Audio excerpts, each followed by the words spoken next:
Livro Caminho a Cristo, capítulo 8. Crescimento em Cristo. A transformação do coração, pela qual nos tornamos filhos de Deus, é na Bíblia chamada nascimento. É também comparada à germinação da boa semente lançada pelo lavrador. De igual maneira, os que acabam de converter-se a Cristo devem, como meninos novamente nascidos, crescer até a estatura de homens e mulheres em Cristo Jesus. 1 Pedro 2:2 e Efésios 4:15.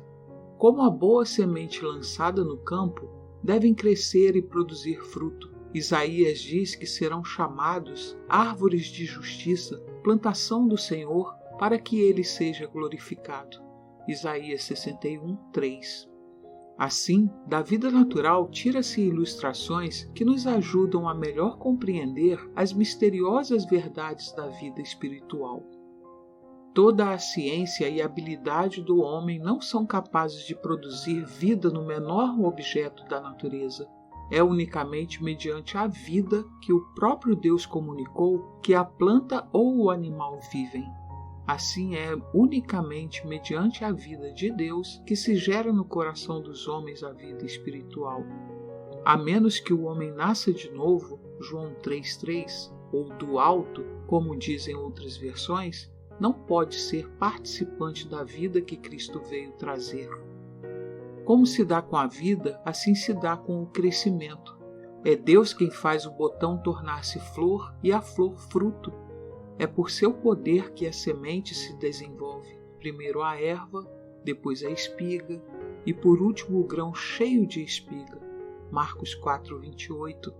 E o profeta Oséias diz, referindo-se a Israel, que ele florescerá como o lírio, serão vivificados como o trigo e florescerão como a vide. Oséias 14:5 e 7. E Jesus nos diz, considerai os lírios, como eles crescem. Lucas 12:27. As plantas e flores não crescem em virtude de seu próprio cuidado, ansiedade ou esforço, mas pelo recebimento daquilo que Deus forneceu para lhes servir à vida. A criança não pode, por qualquer ansiedade ou poder próprio, aumentar sua estatura. Do mesmo modo, não podeis vós, por vossa própria ansiedade ou esforço, conseguir crescimento espiritual. A planta e a criança crescem recebendo do seu ambiente aquilo que lhes serve à vida, ar, luz do sol e alimento. O que esses dons da natureza são para o animal e a planta é Cristo para os que nele confiam. É-lhes luz perpétua, sol e escudo. Será para Israel como orvalho. Descerá como a chuva sobre a erva ceifada. Salmos 72:6. É ele a água viva, o pão de Deus que desce do céu e dá vida ao mundo. João 6:33.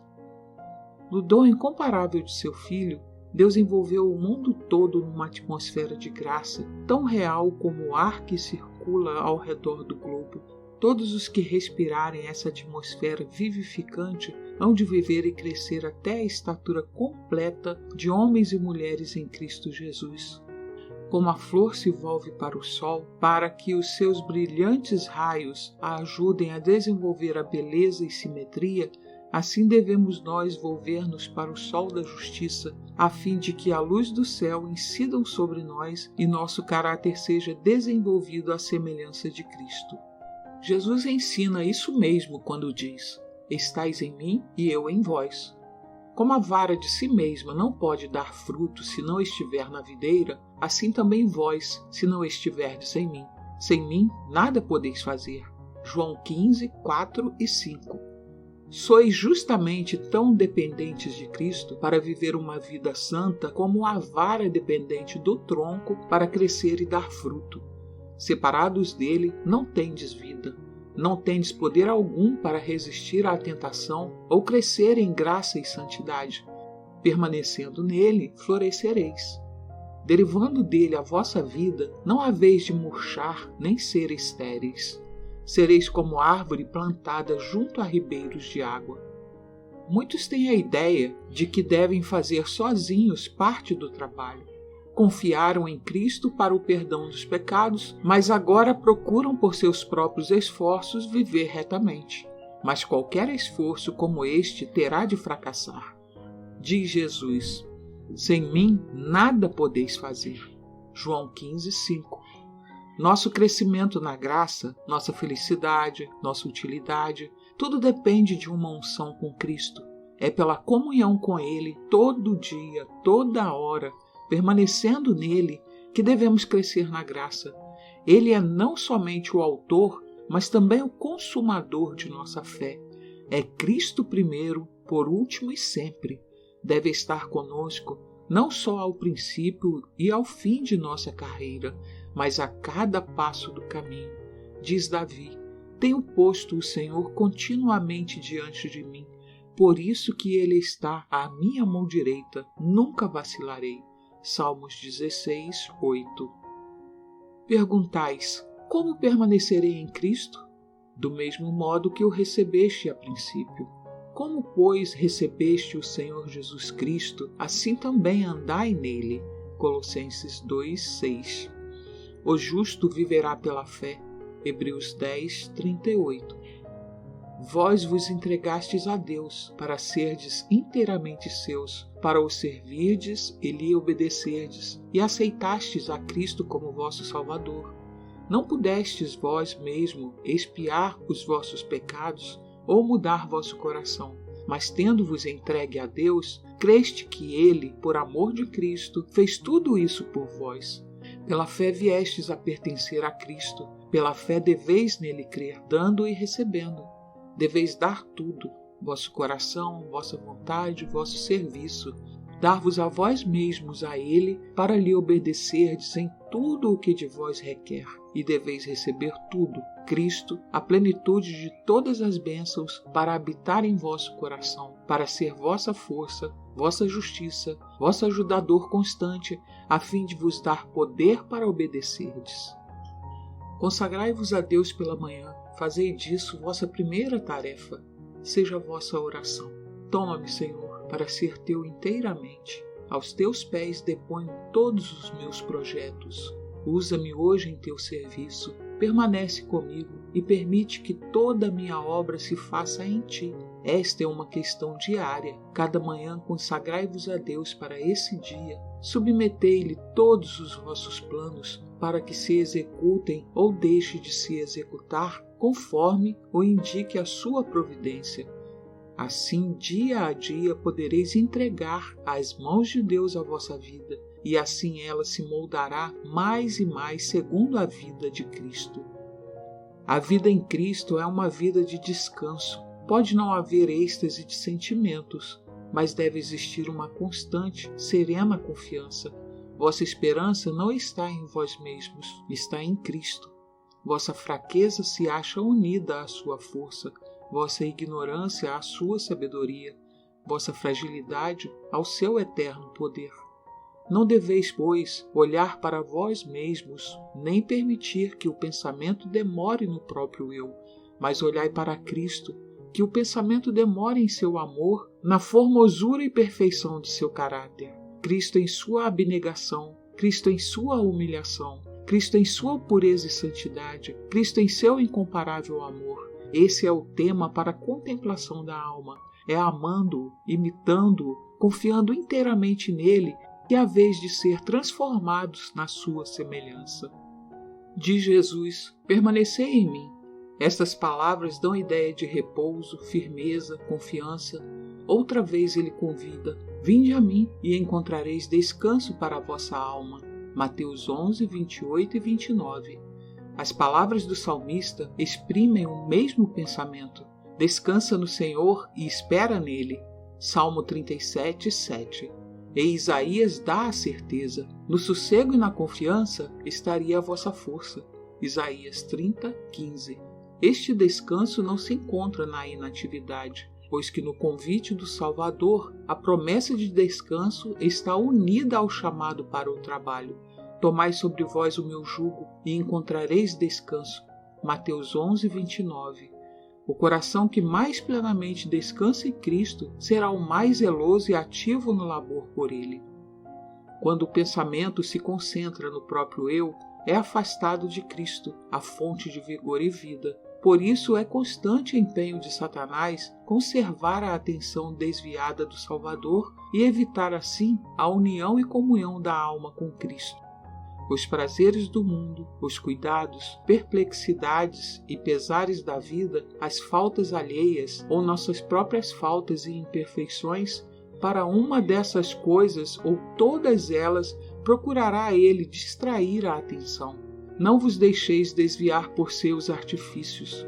Muitos que são realmente conscienciosos e que deveriam viver para Deus são por ele muitas vezes levados a demorar o pensamento em suas próprias faltas e fraquezas, e assim, afastando-os de Cristo, esperam alcançar a vitória.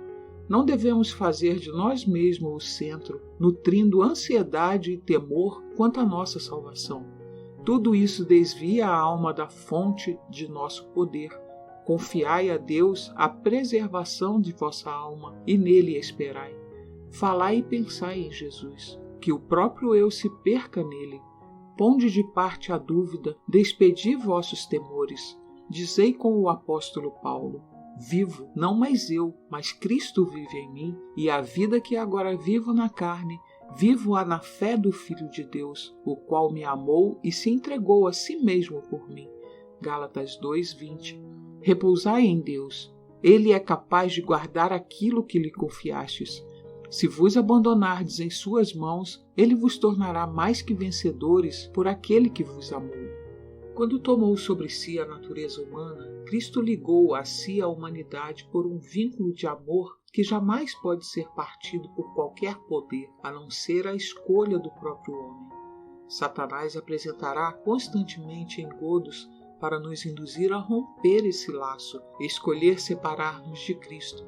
É aqui que temos necessidade de vigiar, lutar, orar, para que nada nos seduza a escolher outro Senhor, pois que estamos sempre na liberdade de o fazer. Mas conservemos os nossos olhos fitos em Jesus e Ele vos presenteará. Olhando para Jesus estamos seguros, coisa alguma nos poderá arrebatar de sua mão. Contemplando-o constantemente, seremos transformados de glória em glória, na mesma imagem, como pelo Espírito do Senhor. 2 Coríntios 3:18. Foi assim que os primeiros discípulos alcançaram a semelhança com o amado Salvador. Quando ouviram as palavras de Jesus, sentiram a necessidade que tinham dele, buscaram-no, acharam-no, seguiram-no. Estavam com ele em casa, à mesa, no aposento particular, no campo. Associavam-se a ele como discípulos com seu mestre, de seus lábios recebendo diariamente lições de santa verdade. Olhavam para ele como servos para seu Senhor, a fim de saber quais os seus deveres. Esses discípulos eram homens sujeitos às mesmas paixões que nós. Tiago 5:17. Tinham que travar contra o pecado a mesma luta que nós. Necessitavam da mesma graça para viver vida santa. Mesmo João, o discípulo amado, aquele que mais plenamente refletia a semelhança do Salvador, não possuía naturalmente aquele caráter amável. Era não somente presumido e ambicioso de honras, mas impetuoso e ressentido quando o ofendiam. Quando, porém, lhe foi manifestado o caráter daquele que é divino, viu sua própria deficiência e humilhou-se ante esse conhecimento. A fortaleza e a paciência, o poder e a ternura, a majestade e a mansidão que contemplava na vida diária do Filho de Deus encheram-lhe a alma de admiração e amor. Dia a dia seu coração era atraído a Cristo, até perder de vista a si próprio pelo amor do Mestre. Seu temperamento ressentido e ambicioso cedeu ao poder modelador de Cristo. A influência regeneradora do Espírito Santo renovou-lhe o coração. O poder do amor de Cristo operou a transformação do caráter. Este é o resultado certo da união com Jesus. Quando Cristo habita o coração, transforma-se toda a natureza. O Espírito de Cristo, seu amor, abranda o coração, subjuga a alma e ergue os pensamentos e desejos para Deus e para o céu. Quando Cristo ascendeu para o céu, seus seguidores continuaram ainda a sentir-lhe a presença. era uma presença pessoal, cheia de amor e luz. Jesus, o Salvador, com eles havia andado, falado e orado, que lhes inspirava a esperança e conforto ao coração, fora levado ao céu quando seus lábios proferiam ainda a mensagem de paz. E enquanto a nuvem de anjos o recebia, vieram até eles os acentos de sua voz. Eis que eu estou convosco todos os dias, até a consumação dos séculos. Mateus 28:20. Ascender ao céu em forma humana. Sabiam que estava perante o trono de Deus, ainda como amigo e salvador seu, que sua simpatia não se havia alterado, que continuava identificando com a sofredora humanidade. Estava apresentando perante Deus os méritos de seu próprio precioso sangue, mostrando suas mãos e seus pés feridos, em lembrança do preço que pagara por seus remidos. Sabiam que ascendera ao céu a fim de lhes preparar lugar e que voltaria e os levaria para si. Quando se reuniam depois da ascensão, estavam ansiosos por apresentar as suas petições ao Pai em nome de Jesus. Com solene reverência se prostravam em oração, pedindo a promessa: tudo quanto pedirdes a meu Pai em meu nome, ele vo-lo lhe dará. Até agora nada pedistes em meu nome. Pedi e recebereis, para que a vossa alegria se cumpra. João 16, 23 e 24. Estendiam cada vez mais alto a mão da fé com o poderoso argumento: é Cristo quem morreu, ou antes, quem ressuscitou dentre os mortos, o qual está à direita de Deus e também intercede por nós. Romanos 8,34. E o Pentecoste lhes trouxe a presença do Consolador, do qual Cristo dissera: estará em vós. João 14, 17. E dissera mais: digo-vos a verdade, que vos convém que eu vá, porque se eu não for, o Consolador não virá a vós, mas se eu for, enviá-lo-ei. João 16, 7. Daí por diante, por meio do Espírito, Cristo habitaria continuamente no coração de seus filhos. Sua união com ele era mais íntima do que quando estava pessoalmente com eles. A luz, o amor e o poder de Cristo que neles habitava se refletiam em sua vida, de maneira que os homens, vendo-os, se maravilhavam e tinham conhecimento de que eles haviam estado com Jesus. Atos 4:13. Tudo o que Cristo foi para os primeiros discípulos, deseja ser para seus filhos hoje, pois naquela última oração, rodeado do pequeno grupo de discípulos, disse: não rogo somente por estes, mas também por aqueles que, pela sua palavra, hão de crer em mim. João 17:20. Jesus orou por nós, pedindo que fôssemos um com ele, assim como ele é um com o Pai. Que união é esta? Disse o Salvador de si mesmo. O Filho, por si mesmo, não pode fazer coisa alguma. João 5,19. O Pai que está em mim é quem faz as obras. João 14:10. Habitando, pois, Cristo em nosso coração, operará em nós tanto o querer como o efetuar, segundo a sua boa vontade. Filipenses 2:13. Trabalharemos como ele trabalhou, manifestaremos o seu Espírito, e assim, amando-o e nele permanecendo, havemos de crescer em tudo naquele que é a cabeça, Cristo. Efésios 4:15.